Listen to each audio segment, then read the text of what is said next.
महामायाला म्हणा। तुम्हाला जर पहिली देवी मानायची असेल तर महामायाला म्हणा। तुम्हाला जर दुसरी देवी मानायची असेल तर महाप्रजापतीला म्हणा। का महाप्रजापतीला दुसरी देवी मानायची? कारण स्वतःच्या मुलापेक्षाही सिद्धार्थाला जीव लावला, आपल्या अंगावर खूप पाजवलं, लहानाचं मोठं केलं, त्याला संगोपन केलं, म्हणून त्या देवीला तुम्ही दुसरी माता म्हणायची, तिच्या पुढे नतमस्तक होते, तिचा आदर्श तुम्हाला सन्मान मी आज तेजवर उभा आहे, पांढरी वस्त्र परिधान करून तुमच्या समोर आहे। जर कुणाचं मुळे जर असेल तर मी सावित्रीमाई मुळे आज तुमच्या समोर आहे। म्हणून तिचा त्याग आदर्श तुम्हाला समोर ठेवून, तिचा आदर्श ठेवून तुम्हाला तिला देवी म्हणायचं आहे आणि तिच्या पुढे नतमस्तक व्हायचं आहे। आणि तुम्हाला जर देवी म्हणायचं असेल तर माता रमाईला म्हणा।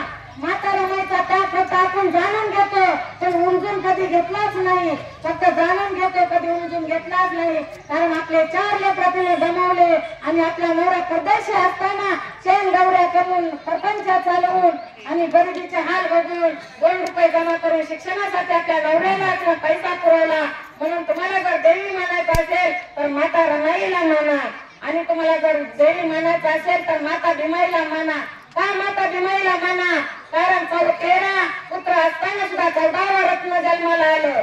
13 पुत्र असताना सुद्धा 14वा रत्न जन्माला आलं। आपल्या धीराचा दिलेला आशीर्वाद, आपल्या धीराचा आशीर्वाद तिनं खरोखर करून दाखवलं आणि डॉक्टर बाबासाहेब आंबेडकरांना जन्म दिला। आणि जन्म दिलेल्याच्या नंतर फक्त 7 दिवसाच्या नंतर भीमाई वारल्या आणि माईचं संगोपन डॉक्टर बाबासाहेब आंबेडकरांना मिळालं नाही। म्हणून भीमाईचा त्या भीमाईनं कसं काय केलं हे सर्व तुम्ही आदर्श समोर करून तिला तुम्हाला देवी म्हणायचं आहे। आणि तुम्हाला दुसरी देवी म्हणायची असेल तर विशाखा सुजाताला म्हणा।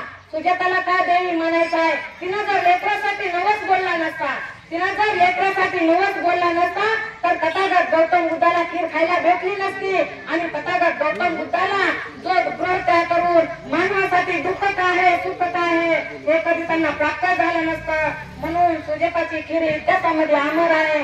तथागत गौतम बुद्धाने सुजाताची खीर खाल्ली आणि पात्र उलट्या दिशेला जात होता आणि या दिशेला जात होताना परीक्षा घेतली आणि सुजाताची खीर ही पवित्र करली। म्हणून तुम्हाला जर देवी म्हणायचं असेल तर सुजाताला म्हणा, आणि तुम्हाला जर देवी मानायचं असेल तर आपल्या स्वतःच्या आईला म्हणा। कारण स्वतःच्या आईमध्ये आणि लेकीमध्ये मैत्रीचं नातं असलं पाहिजे। स्वतःच्या आईमध्ये आणि मुलीमध्ये मैत्रीचं नातं असलं पाहिजे। मैत्री कशी असली पाहिजे दोघीला समजून घेतली पाहिजे। कारण पहिली जर आपली गुरु कोण असेल तर आपली आई असते। म्हणून आपल्या आईचं महत्व जाणून घेऊन आपल्या आई वडिलाला नतमस्तक व्हायचं आहे। कुठल्या देवीला बळी कोंबडा देऊन